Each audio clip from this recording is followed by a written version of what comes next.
you could fit 262 trillion Earths inside Betelgeuse. So if the Earth were a golf ball, that would be enough golf balls to fill up the Superdome with golf balls. 3,000 times.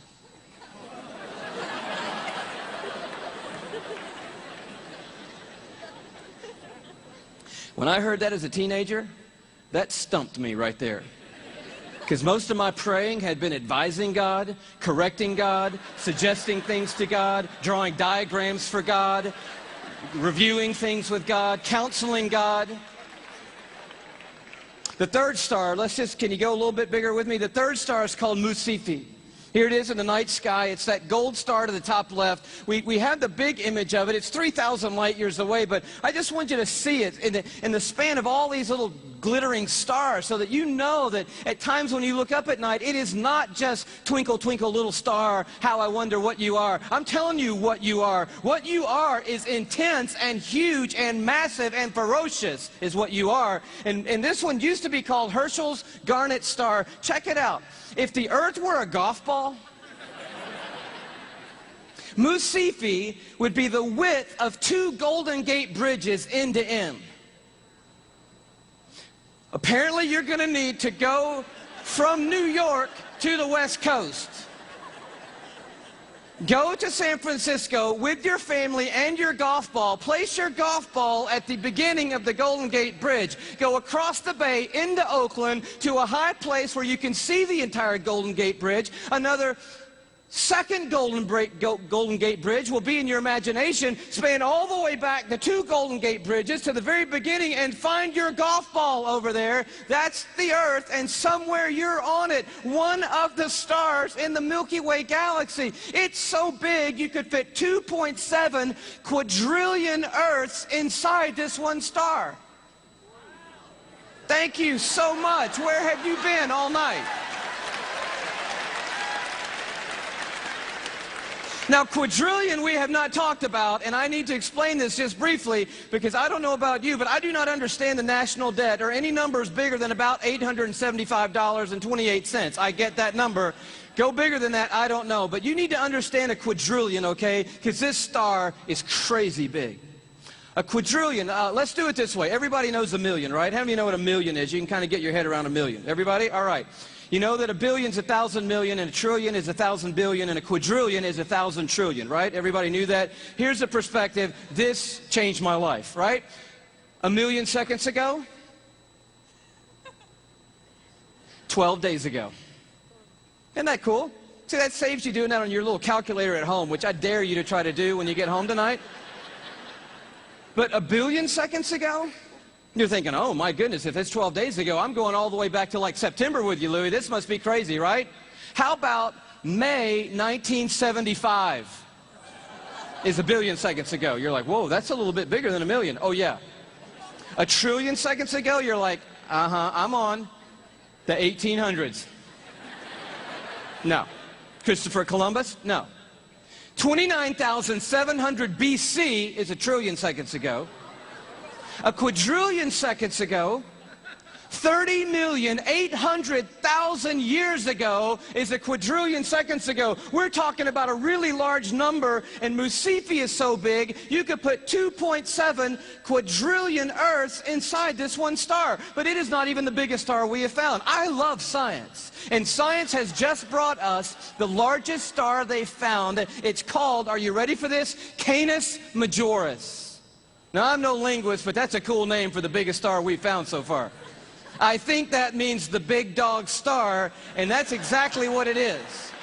I bring it to you as a little bitty purple, glow just to the right of center there.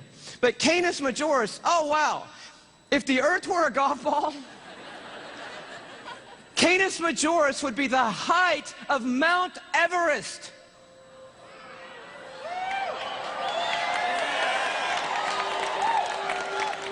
Thank you. You just saved your family plane fare from California to Kathmandu, Nepal. Almost 6 miles above sea level, the highest point on the planet, and I just dare you to get up there and unzip the parka and pull out your golf ball.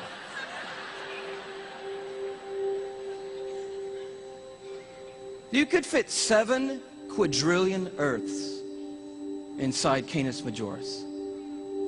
That's enough Earth, if the Earth were a golf ball, to cover the entire state of Texas in golf balls, 22 inches deep.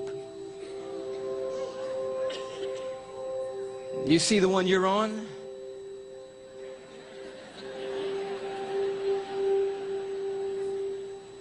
Maybe this will help a little bit more. This absolutely blew my mind. Just a little journey through our solar system. Everyone knows our planets and sort of how we fit in to the story here. You see really quickly that we're not even the biggest deal in our own solar system, but as Earth comes by, you have to know tonight that we are living on a privileged planet. Anyone would tell you we're living at one of the most special places, if not the most special place in all of creation. But Neptune comes by and Saturn and then Jupiter, and you're like, okay, we're not all that big, even in our own little cul-de-sac.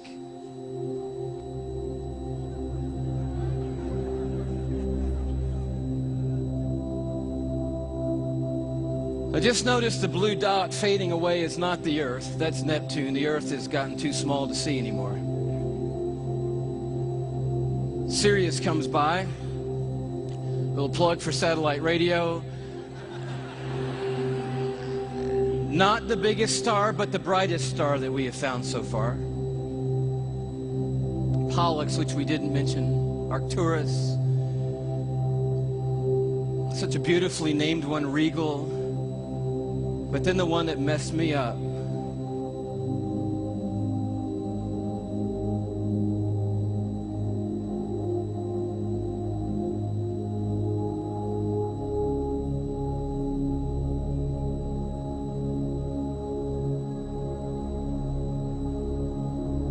Our third star, Musifi.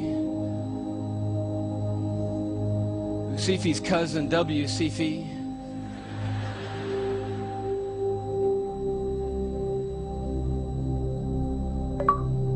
And Canis Majoris.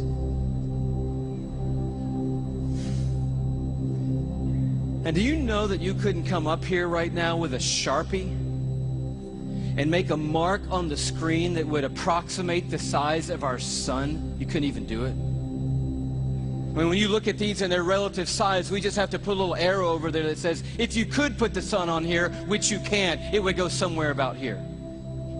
And can you hang on that for me? And when you see this, I don't know what happens to you, but I'll tell you what happens to me. A shrinking feeling comes over me, and it's not a bad shrinking feeling, it's a good shrinking feeling. Because sin, it has a way of shrinking God down in our minds and puffing us up in our own estimation. But just a glance into the universe that God has made resizes everything in a heartbeat. And you realize tonight we are worshiping an unrivaled, uncontested God of all kind of might and power and glory and awe, there's none like him anywhere in all of creation tonight. We are not here worshiping some little teeny tiny God. We are the teeny tiny ones, you and me. We are small and weak and fragile and frail. We are, you and me tonight, one of 6.5 billion people on this little golf ball sized planet in this massive universe that God has made. But I'll tell you, the miracle of tonight is crazy, and crazier to me than the size of any star. Is that though we are but a vapor, you and me, and tiny and frail, we are marked by majesty. And we have been created in the very image of the God who breathes out the stars and put the universe into place. You and I are fashioned and formed and ordained by the God of all creation. We are fearfully and wonderfully made, you and I.